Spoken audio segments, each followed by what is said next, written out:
The mid-aughts were a strange time for gaming. It seemed like every kid-friendly game had to receive a darker shade of paint.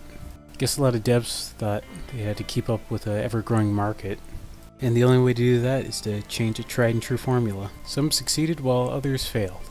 And today we'll be digging a little deeper into that strange trend that swept the industry at that time. So let's begin. I seriously need to find another opener. I don't know why I keep saying that. So the general offender that everyone likes to mention is Shadow the Hedgehog. It was dark in tone as well as visuals. The Chow Garden was nowhere to be seen. And there's even a gunshot for the main menu select sound effect, just to top off this gritty little Sunday. So why did this game fail?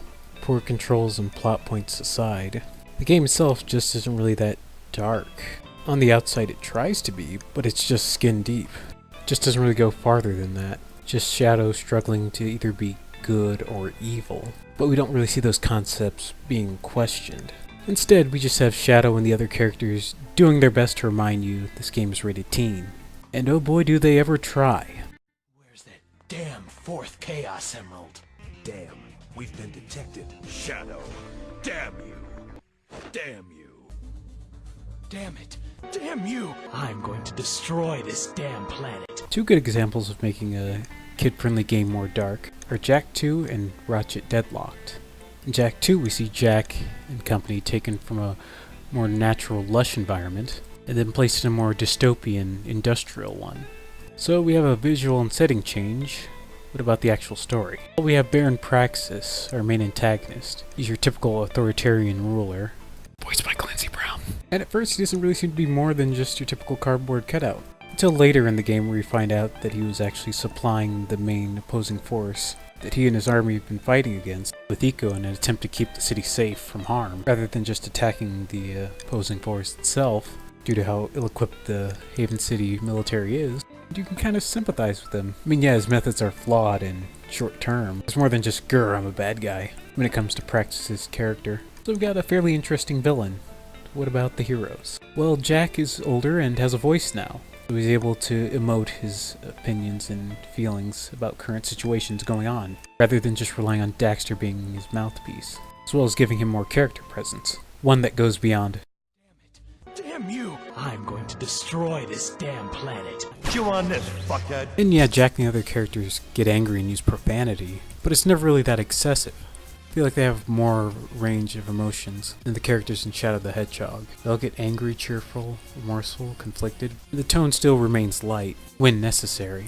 And yeah, the characters will have other emotions in Shadow the Hedgehog, like Shadow lamenting the loss of Maria. I felt like it didn't really have much effect on the actual story itself, aside from being a plot device for Shadow's rage. And at first Jak wanted to kill Praxis for what he did to him.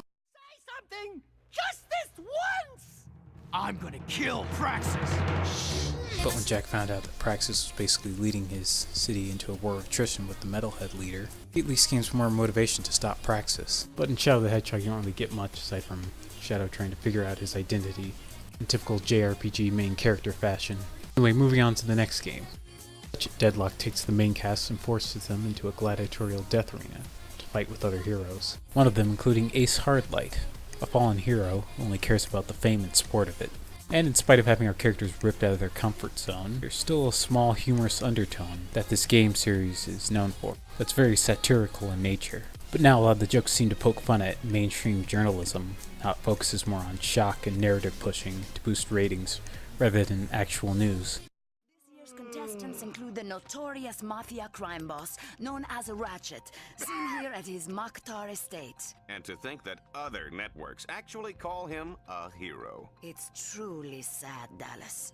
Other notable contestants include Ratchet's ruthless robotic accomplice, Clank. Ugh, I never did like the look of him, Juanita. So rather than having Ratchet go on some big rampage on his fellow heroes while swearing like a sailor or moping about his current situation, we see that he's quite happy to take part in the festivities early on, reveling in the adulation of being considered a star. This place is crazy. I've always wondered what it'd be like to be a professional gladiator. I mean, these guys have the life, the fame, the money, the babes. Try not to forget that we are being held prisoner by a criminal organization. Those opinions change when the stakes are further raised, when he sees his best friend Big Al taken out by Ace Hardlight. After defeating Ace, he then has an epiphany All his exploits were just a means of garnering ratings and money. His name and identity had become nothing more than a product for people to consume and throw away after they were bored with him. Then Ratchet finally ponies up and realizes he needs to be the real hero that people deserve rather than just some marketing icon. Not the most original plot, but it's good to see that Insomniac actually cares about their source material, rather than just have the characters say a bunch of swear words and call it a day. Actually think I'd kill other heroes to get rich? You're not just corrupt, you're stupid. Why you... So, can kid-friendly games be made edgy and adult? I mean, yes, if it's not just surface-level subject matter, like violence, gore, sexuality, but more like having them face roadblocks that they're may not be entirely accustomed to in order to succeed, then by all means have our little pixelated imaginary friends grow up. Anyways, hope you enjoyed, and I will see you later.